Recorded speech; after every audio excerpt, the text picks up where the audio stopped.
여야 의원들이 나누는 허심탄회한 토크, 여의도 펀치 시간입니다. 오늘은 더불어민주당 전재수 의원, 자유한국당 성일종 의원 모셨습니다. 어서 오십시오. 네, 안녕하십니까. 반갑습니다. 우선 오늘의 첫 번째 펀치 주제부터 바로 만나보고 오겠습니다.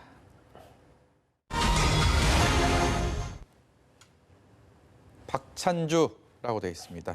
하루 이틀 사이에 우리 정치권의 굉장히 핵심 인물로 이렇게 떠오른 그런 모습입니다. 각 당이 이제 총선 준비에 총선 채비에 들어가면서 여러 인재들을 영입하고 또 이렇게 감동을 주는 인재 영입을 위해서 노력을 하고 있는데 박찬주 전 육군 대장이 정치권의 화두로 떠올랐습니다. 일단 자유한국당에서 저희 앞서서 여러분들이 좀 아픈 대목으로 이렇게 지목을 하더라고요. 먼저 성 의원께 여쭤보겠습니다. 박찬주 전 대장 영입 논란이라고 제가 뭐 이름을 붙여볼까 하는데 여기에 대해서 어떻게 생각하십니까? 정권이 적폐청산을 하면서 피해본 당사자로서는 상당히 상징성이 있지요. 네. 그러나 정치라고 하는 것은 피해의 이런 부분들만 어필하는 게 아니라 여러 국민들한테 함께 소통을 하고 또 그분들의 의견을 그리고 그 각색의 여러 가지 분들을 함께 모셔와서 조화를 이루는 게 정치이기 때문에 아마 그런 측면에서 봤었을 때 국민들께서 여러 이러저러한 생각을 갖고 계신 거 아닌가 하는 생각을 가지고 있습니다. 박찬주 군인으로서는 굉장히 훌륭한 군인이었고 아주 이름을 날린 분이라고 저도 알고 있습니다. 그렇지만 장군이 여러 가지가 있는데 용장이 있고 지장이 있고 덕장이 있습니다. 예.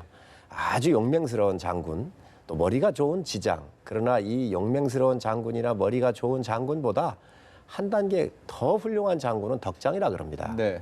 그래서 이 장군은 좀 따뜻한 마음으로 부하들을 배려하고 아랫사람들과 함께 더불어서 이렇게 함께 포용하고 하는 그런 모습이었으면 좋았겠는데 아마 그런 측면에서 좀 아쉬움을 국민들이 갖고 있는 거 아닌가 하는 생각을 가지고 있습니다. 말씀을 듣고 보면 정치인으로서의 가져야 할 덕목들은 용장, 지장을 넘어서 덕까지 갖춰야 되는 굉장히 어려운 그런 장군의 목록이죠. 그렇죠. 장군의 목록이죠. 전 의원께서는 이 예. 사태에 대해서 어떤 말씀을 해주시겠습니까?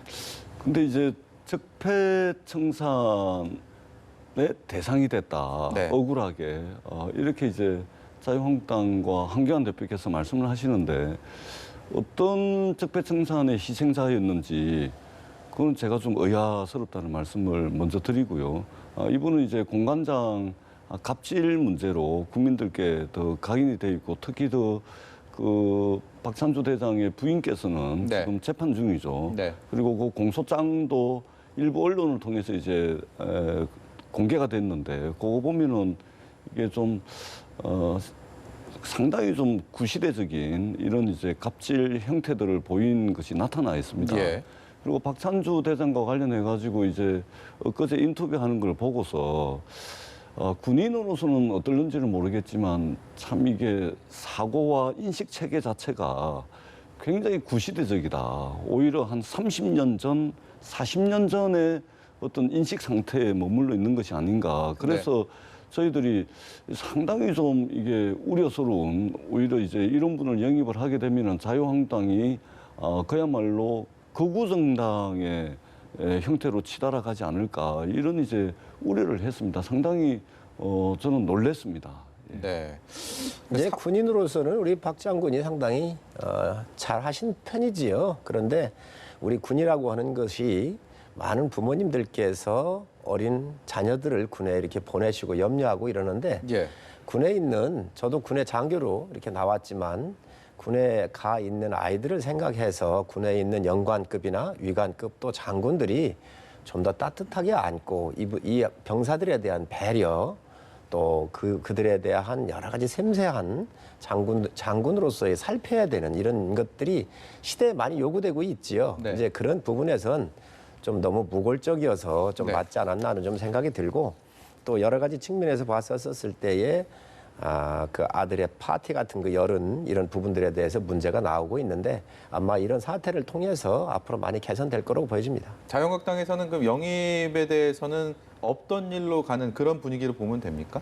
지도부에서 알아서 판단하겠지만 여러 국민적인 이런 정서들을 고려해서 아직 결정된 사항이 아니기 때문에 네. 여러 다양한 그런 그 가능성을 두고 아마 검토할 것으로 생각을 합니다. 이런 가운데 오늘 이제 황교안 대표의 그 발언을 보면 박찬주 장군의 영입을 완전히 포기한 것 같지는 않습니다. 박찬주 대장에 대한 평가는 국민적 관점에서 평가하겠다라고 이제 오늘 황교안 대표께서 말씀하신 거 아니겠습니까? 그런 네. 측면에서 본다면은 자유한국당이 아직도 박찬주 장군에 대한 미련을 버리고 있지 못하다 이렇게 생각을 하고 있고 만약에 영입이 된다면은 참 이게 굉장히 그 여야를 떠나서 이게 좀 이게 좀 우려스럽다 문제가 좀 되지 않을까 이런 이제 생각을 하고 근데 있습니다. 이제 국민 관점이라는 저 표현이 저 단어가 어떻게 보면 그 여론의 추이를 좀 지켜보겠다라는 그 여론을 많이 좀 반영을 하겠다 이런 쪽의 의미로 좀 해석이 될 수도 있을 것 같은데 여론상으로는 글쎄요 뭐 그렇게 좋은 분위기는 아닌 것 같은데요. 그 정확하게 국민들께서 아실 게 지금 공천을 준 것도 아니고요. 네. 어떤 자리에 임명한 것도 아닙니다. 네. 전문가, 스페셜리스트들을 우리가 이렇게 보면서 당의 외연을 확대하자는 거거든요. 예. 그래서 이 박찬주 장군 같은 경우는 무인이니까 네. 또 적폐청산에 희생했었던 그런 이력이 있으니까 여러 네. 가지가 있지만 그러한 영입적 차원에서 우리가 바라보는 것이지 예를 들어 청와대에서 장관이나 국가의 중요한 자리를 임명할 때 이렇게 언론에 좀 떠보잖아요. 이렇게 네. 떠보고 국민의 반응이 안 맞으면 포기하듯이 아마 저희 당도 여러 가능성에 지금 현재 하고 있는 것은 순수한 영입입니다. 네. 공천을 주겠다는 것도 아니고 그래서 여러 가능성이 있는 그 당 열린 당으로서 이런 자세를 갖고 있으니까 한번 보시죠. 예. 근데 박찬주 대장을 자꾸만 이제 적폐청산의 희생자였다라고 이제 말씀을 하시는데 어떤 측면에서 적폐청산의 희생자였습니까? 그렇습니다. 박찬주 장군 같은 경우는 평생을 군인으로 살았잖아요. 설사 공관병의 갑질 문화가 있다든지 여러 가지가 있다고 한다면 제가 볼 땐 그렇습니다. 조용하게 정리해서 내보내는 것도 하나의 명예를 지키고 그다음 군인들 가는 분들에 대한 시그널을 줄 수 있다고 생각을 해요. 그런데 공관병 갑질이 있으면 분명히 사과하고 문제가 될 텐데 또 그렇게 하도록 유도했으면 됐을 텐데 이거를 탈탈 털어가지고 이게 마치 청년들한테 분노를 일으키는 이러한 형태였던 것들은 우리가 한번 평생을 군에서 봉직했던 사람들에 대한 네. 이런 것들을 한번 고민할 필요는 있다고 생각을 그러니까 합니다. 군 검찰의 사법 절차에 따라서 그것을 한 것이고 그리고 그것에 대해서 언론이 보도를 하면서 알려진 겁니다. 그것을 마치 문재인 정부의 적폐청산의 희생자였다 이렇게 이제 말씀을 하시는 것은 굉장히 논리적으로 굉장히 비약이다 이렇게 생각을 합니다. 박찬주 대장은 적폐청산의 희생자가 아닙니다. 스스로 공관병 갑질 문제로 언론에서 이제 취재를 했고 군 검찰에서 조사를 해가지고 기소를 했던 거 아닙니까? 그리고 일부 무죄가 드러난 것이고 그리고 그 부인은 여전히 이제 재판이 진행 중입니다. 그래서 이렇게 적폐청산의 희생자로 몰아가는 것은 그것은 사실관계도 안 맞을 뿐더러 네. 그것은 이제 그 사실관계 맞지 않습니다. 박찬주 장군을 변호할 생각은 없습니다. 보호할 생각은 없습니다. 그러나 장군으로서 있었는데 뇌물을 받아가지고 마치 부정한 사람으로 검찰이 몰았던 거 그리고 과연 그렇게 탈탈 털어야까지 됐는가 현직에 있는 분을 네. 이 공관병 갑질 부분에 대해서 충분히 우리가 컨센서스 수 있는 방법을 얼마든지 찾을 수 있었습니다. 그런데 이러한 부분들에 대해서는 결코 저는 동의할 수 없다고 생각을 합니다. 이 잘못된 부분에 대해서 개선에 대해서는 할 수 있지만 평생 봉직을 했었던 군인으로서의 명예까지 실추시키면서 없는 뇌물죄까지 뒤집어서 그리고 나와가지고 무죄를 받고 나온 것 같은 경우는 분명히 이 정권에 문제가 있다고 생각을 합니다. 네, 박 장군에 대해 정계 진출에 대해서 적격성 여부는 좀 차치하고라도 적폐청산의 희생자다 아니다라는 부분에 있어서는 두 분의 견해가 이렇게 엇갈리는 모습을 보셨습니다. 두 번째 펀치 주제 보고 오겠습니다.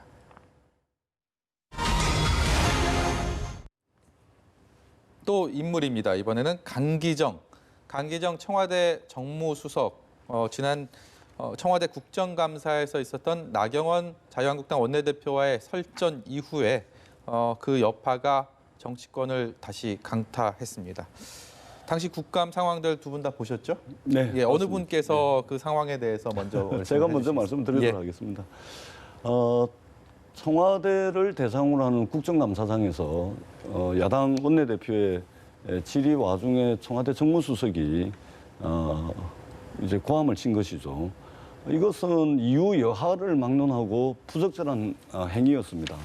이것은 강기정 수석이 이제 청와대 내 정무수석이기 때문에 수석 정도의 위치에 있기 때문에 직접 이제 국회를 찾아서 네. 또 다른 방법으로 가능한 방법으로 이것은 사과를 해야 된다.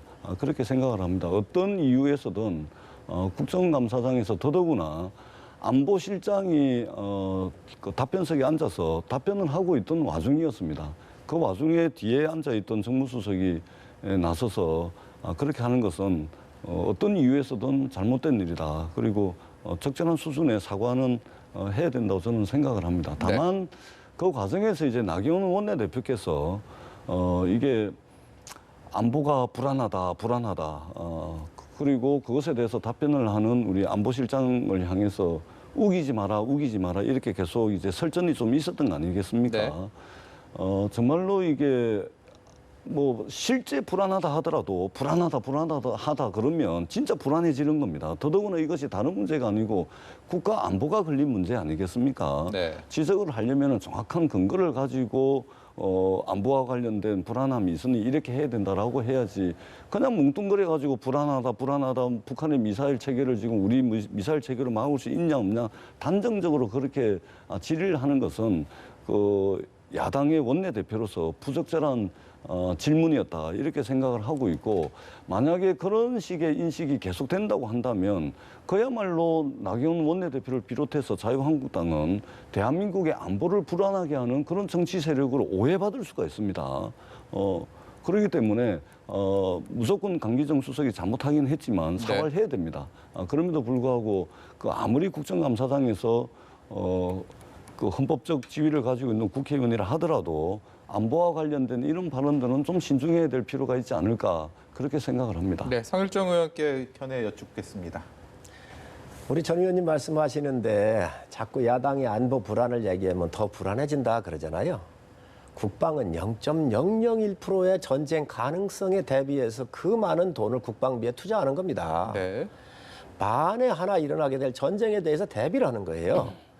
그래서 야당이 안보의 가치에 대해서 아무리 떠들어도 이것은 여당이 환영할 일이라는 말씀 드리고 제가 볼 때는 사상 초유의 일이 났다고 생각을 합니다. 어떻게 국회 운영위원회에서 국민이 대표가 국민을 대신을 해서 질문을 하는데 그것도 안보실장한테 질문을 하는데 뒤에 있던 청와대 정무수석이 들고 일어나서 삿대질을 하면서 야당 원내대표한테 대든다고 하는 것은 국민한테 대드는 것입니다. 있을 수 없는 일이라고 생각을 합니다. 이게 사과 정도에서 끝날 일이 아니고 파면해야 합니다.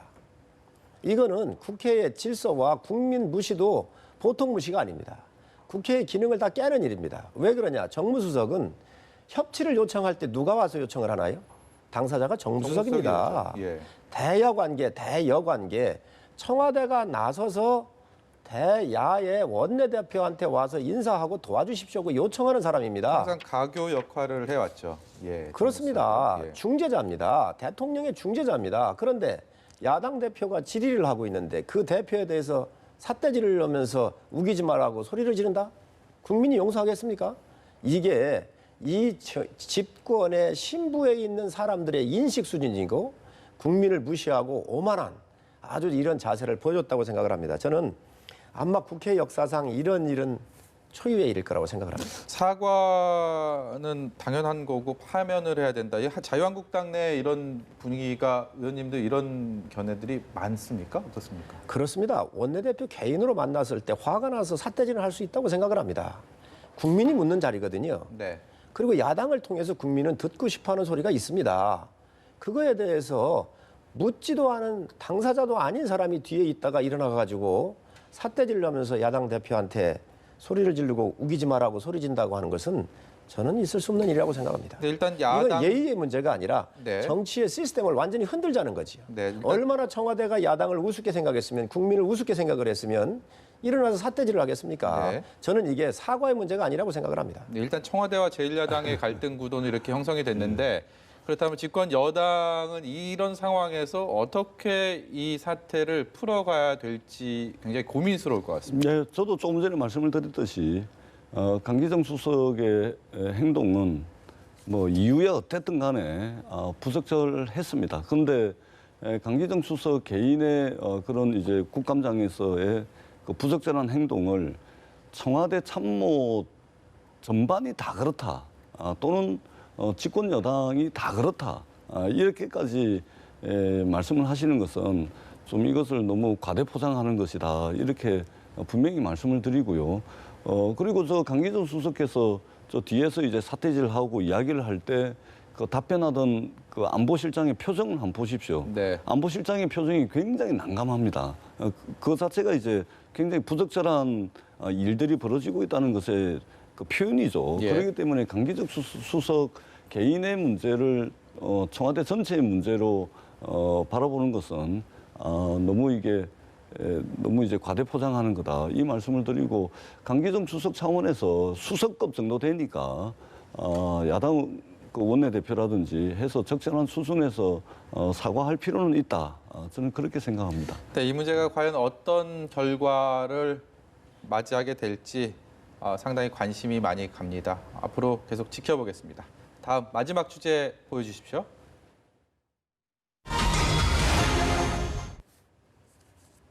이번에는 개인이 아니고 리더십, 좀 더 자세히 얘기하면 이해찬 대표와 황교안 대표의 리더십을 얘기해 보려고 합니다.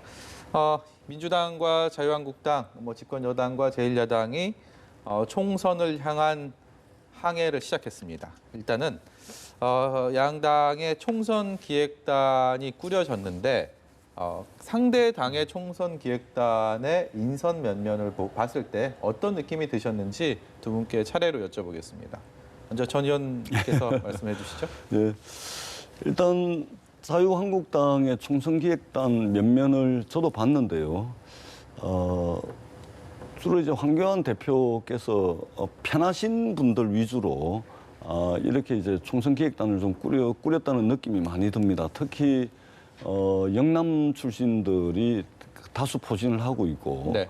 그리고 보통 이게 총선기획단을 꾸리면은 당연직으로 들어가시는 분들이 있거든요. 예를 네. 들면 당 사무총장이라든지, 그다음에 각 당의 이제 연구소 아니습니까? 네. 연구소의 이제 원장이라든지, 그다음에 뭐 조직부총장이라든지 당연직으로 들어가시는 분들이 있는데, 특이한 점을 보면은 자유한국당의 총선기획단, 저희 더불어민주당은 이제 민주연구원장이 당연직으로 들어가죠. 네. 근데 자유한국당은 이제 그 여의도 연구소 소장이 연구원 김세현 원장이, 김세현 원장이 예. 빠져 있죠. 네. 그다음에 이제 뭐 추경호 의원이라든지 영남의 의원님들이 이제 주로 이제 다수 포진을 하고 있고, 그렇기 때문에 황교안 대표께서 굉장히 이제 좀 그립을 좀 세게 지고 공천이라든지 이런 것들을 좀 권한을 행사하겠다, 이런 의지를 아마 총선 기획단 구성을 통해서 드러내 보인 것이 아닌가, 이런 생각이 들고, 또 한 가지 여야를 떠나서 좀 아쉬운 것은 이 정치권이 우리 사회의 약자라든지 다양한 목소리를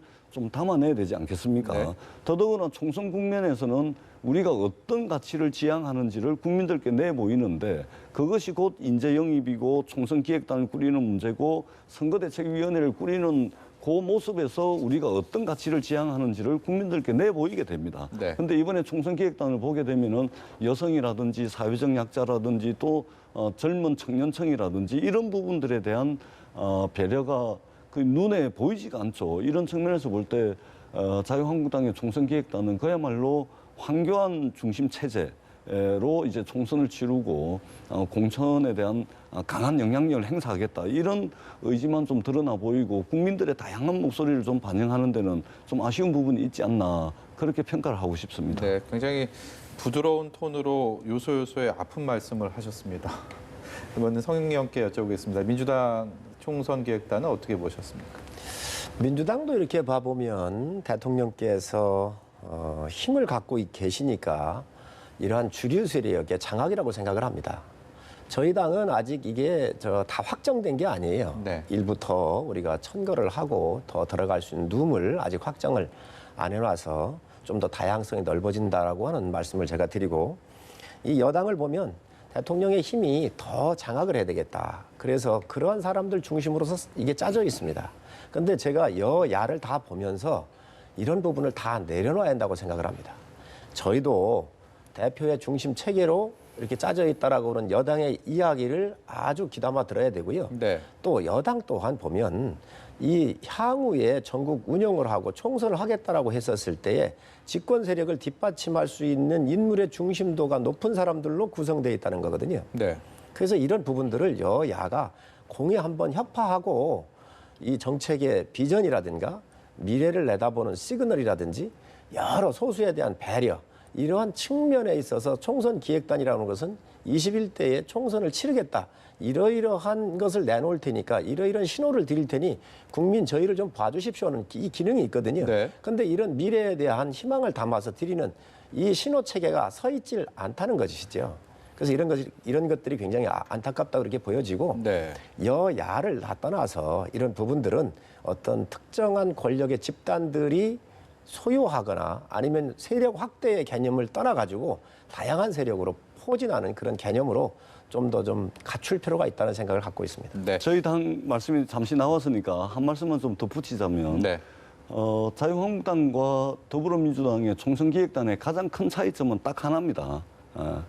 여러 가지가 있긴 하지만 대표적으로 딱 하나인데, 그것은 뭐냐면은 더불어민주당은 당론에 맞서서 쓴소리를 했던 금태섭 의원을 총선기획단에 포함을 시킨 것이고, 네. 그다음에 당연직으로 일반적으로 들어가게 되는 연구소의 김세연 의원, 그러니까 자유한국당의 네. 여의도 연구소의 김세연 의원도 쓴소리 하시는 분 아닙니까? 당내에서. 이분은 배제가 된 겁니다. 그러니까 쓴소리 한 사람을 포용하는 그런 총선 기획단이었냐, 아니면은 배제시킨 거냐, 여기에서 자유한국당과 민주당의 큰 차이가 있고, 네. 특히 더불어민주당 같은 경우는 쓴소리 하는 사람뿐만이 아니라 젊은 프로게이머라든지, 그다음에 젊은 청년, 여성, 그다음에 의원 외에 계신 분들, 이런 분들까지 총선 기획단에 다 담아냈습니다. 그렇기 때문에 다양한 국민들의 목소리를 분출하고 있는 국민들의 목소리를 다양한 수준에서 담아내기 위해서 그야말로 용광로 총선 기획단을 꾸렸다, 이렇게 좀 자평을 하고 있습니다. 그리고 또 우리 성일종 의원님께서 말씀 주신 그런 부족한 부분들은 또 추후에 선거대책위원회는 체제가 있습니다. 여기에서 좀 담아낼 수 있도록 부단히 노력하겠습니다. 예, 저희 당도 이렇게 뭐 쓴소리 하는 사람이 없다 이렇게 얘기를 하셨는데 아닙니다. 우리 이양수 의원 같은 경우는 정말 쓴소리 많이 합니다. 또 여기에 많이 있습니다. 그래서 그게 외부로 표출이 안 돼서 그렇지, 네. 실질적으로 의총할 때 보면 그런 부분이 많이 있다는 말씀 제가 드리고, 네. 우리 민주당에서 금태섭 의원 같은 경우 이렇게 발탁해서 쓰시는 것은 아주 잘했다라고 생각을 합니다. 또 이러한 분들이 쓴소리 하는 사람들이 이 집권당에 들어가서 중심을 잡을 필요가 있습니다. 조국 사태 같은 경우 났었을 때 얼마나 한쪽으로 편향되게 갔었나요? 그때 용기 있게 이야기하신 분이 바로 금태섭 의원입니다. 네. 저는 여야를 막론하고 이러한 인물들이 이러한 기획단에 많이 들어가야 된다고 생각을 하고요. 네. 또 저희 당은 지금 이게 다 확정된 게 아닙니다. 1차로 한 겁니다. 그래서 좀 더 확대하고 2030을 비롯해서 사회적인 약자, 이런 부분들을 지금 현재 당에서 여러 형태로 검토하고 있다는 말씀 제가 드립니다. 네. 이해찬 대표 같은 경우는 뭐 자타공인 정치권에서 숱한 경험으로 똘똘 뭉쳐진 그런 정치인이고, 황교안 대표는 짧은 정치 경력에 대해서는 뭐 누구도 부인할 수 없는 검사 출신의 제1야당 대표입니다. 그런데 지금 이해찬 대표가 어제 의원총회에서 몸을 살짝 낮추는 모습을 보여서 좀 의아했다라는 분들이 그런 말씀들을 많이 해주시고요. 황교안 대표는 오히려 또 정면 돌파 의지를 많이 보여주셔갖고 그 두 사령탑의 정치 이력과 이런 것들을 되돌아봤을 때 조금 다른 방향으로 뭐 그런 리더십을 발휘하고 있다 이런 생각도 듭니다. 그러니까 어제 그 의원총회장에 저도 있었습니다. 이해찬 대표께서 단 하루도 괴롭지 않은 적이 없었다 이제 이 말씀을 하셨고 몸을 살짝 낮춘 게 아니고요. 네. 확 낮췄습니다. 네. 예, 뭐 확 낮췄다라는 표현이 어제 의총장의 분위기였고, 근데 이제 저희들이 어제 의총을 했습니다마는 이해찬 당 대표의 사퇴 뭐 이런 주장은 전혀 나오지가 않았습니다. 네. 집권 여당이 당 지도부의 리더십을 가지고 분란에 휩싸여서 또 집권 여당의 책임을 방기한다든지 또 국정 운영에 힘을 뺀다든지 네. 이런 모습을 보이는 것은 국민들께 굉장히 무책임한 모습 아니겠습니까? 그래서 저희들은 질서정연하게, 질서 있게 지금 당 여러 가지 문제들을 좀 수습하겠다. 이제 이렇게 이제 의원총회에서 의견을 모았고요. 그리고 추후에 이제 더불어민주당에 요구되고 있는 쇄신, 이 쇄신의 핵심적인 내용은 결국은 이게 조국 장관 국면을 거치면서 국민들로부터 분출되어져 나왔던 우리 사회 거대한 기득권 등에 대한 이 특권을 어떤 수준에서 개혁해 나갈 것인가. 네. 이것이 바로 당면에서 민주당이 쇄신의 내용으로 좀 삼아야 되지 않을까 그렇게 생각을 합니다. 네, 황교안 대표의 리더십에 대해서는 어떤 생각을 갖고 계십니까? 제가 옆에서 우리 황교안 대표를 자주 뵙고 이렇게 뵈보니까 참 훌륭한 인품을 가지셨습니다. 정말 따뜻하시고 그리고 국가 경영에 대한 준비가 잘 되어 있는 분입니다. 그런 면에서 보면 우리 이제 이해찬 대표하고는 상당히 좀 대비가 많이 되는 분이지요. 두 분을 섞어 놓으시면 좋을 듯해요. 네. 그래서 황 대표 같은 경우는 안정감과 네. 그리고 여러 가지 인품적으로 우위에 있는데 이분께서 정치는 또 초년병이세요. 네. 그러다가 보니까 이 목수가 집을 지을 때 참 손도 찌었고 또 많은 에러를 이 시행착오를 거치면서 좋은 집을 지었듯이 또 좋은 아주 훌륭한 자동차 공이 자동차 엔진 소리만 들어도 어디가 고장났구나 알듯이 네. 정치라는 것도 경험이 필요합니다. 그런데 우리 황 대표님께서는 이제 국가를 위해서 평생을 이렇게 봉직하시다가 오셨고 또 열정이 있으십니다. 그래서 지금 이렇게 활동하고 계시는데 이 경험 부분만큼이야 이게 공부해서 얻어지는 게 아니잖아요. 그럼요. 네, 현장에서 체득하고 네. 국민들을 많이 만나볼수록 국민의 마음을 쉽게 읽어낼 수 있는 이 시간이 필요합니다. 그래서 많은 분들께서 우리 대표님을 좀 이렇게 눈여겨보시고 또 간혹 시원시원한 말을 못 하실지 모르지만 시간이 가면서 대중 정치인으로서 상당히 좋은 면이 있을 것이다라는 말씀 드리고 우리 이해찬 대표님 말씀을 하셨는데 참 우리 정치사에서 큰 거목이시지요. 그런데 여당이 이렇게 어렵고 힘들었었을 때 참 괴로웠다 이렇게 얘기하셨는데 그럼 괴로우셨으면 지도자로서 저는 옳은 얘기를 하셨어야 한다고 생각을 해요. 그거 못했으면 못한 거에 대한 책임을 져야 되고 이런 걸 가지고 자꾸 우리 정치가 누적되다가 보니까 오히려 정치권이 더 적폐가 되고 있다는 생각을 갖고 있습니다. 예. 네. 그래서 이제 이해찬 대표께서도 지난주에 이제 그 대국민 사과를 이제 했고 근데 이제 어떻든 이제 20대 국회 마지막 이제 정기국회를 저희가 이제 얼마 남겨놓지 않았습니다. 네. 100일 동안 열리는데 12월 10일이면 다 끝납니다. 근데 좀 우려스러운 것은 황교안 대표께서 또 장외로 나가 계십니다. 지난주에 또 창원에 가셔가지고 패스트트랙 저지하시겠다고 장외로 또 나가셨는데 이제는 정말 며칠 남지도 않은 마지막 정기국회가 정말로 손톱만큼이라도 국민들께 희망이 될 수 있는 네. 그런 민생의 시간, 국민의 시간이 될 수 있도록 장외는 이제 좀 그만 접으시고 네. 장 내에서 힘을 좀 모으는 것이 제1야당의 지도자로서 조금 더 좀 갖췄으면 좋겠다. 네. 이런 바람을 가져봅니다. 네. 전재수 의원님 한 말씀만 제가 드리면 저희 당이 지금 장내에서 일 안 하고 있습니까? 예결위도 하고 있고 상임위하고 다 국회 정상적으로 돌아가고 있고 당 야당의 대표가 전국을 돌면서 지금 잘못된 패스트트랙, 선거법, 공수처법 이거에 대해서 국민한테 알려드리고 활동하는 것까지 장외로 나갔다라고 얘기하는 것은 당연히 장 내외를 경계가 없는 겁니다. 정치인은. 네. 아니 저희들 지역구 가서 활동할 때는 그건 장외 아닌가요? 똑같습니다. 그래서 그건 좀 더 넓은 틀로 보시고 우리 야당의 소리를 좀 우리 전 의원님 훌륭하시니까 네. 지도부에 좀 전달해 주시고 예. 또 이 원내에서 더 집중할 수 있도록 이런 문제를 좀 풀어주시기 부탁드립니다. 네, 모쪼록 네, 그렇게 하겠습니다. 20대 국회 그런 따뜻한 마무리와 민심을 얻기 위한 21대 총선 과정에서의 공정한 경쟁을 적어도 두 분께는 부탁드리면서 오늘 이 시간 접겠습니다. 지금까지 전재수 더불어민주당 의원과 성일종 자유한국당 의원이었습니다. 고맙습니다. 고맙습니다. 감사합니다.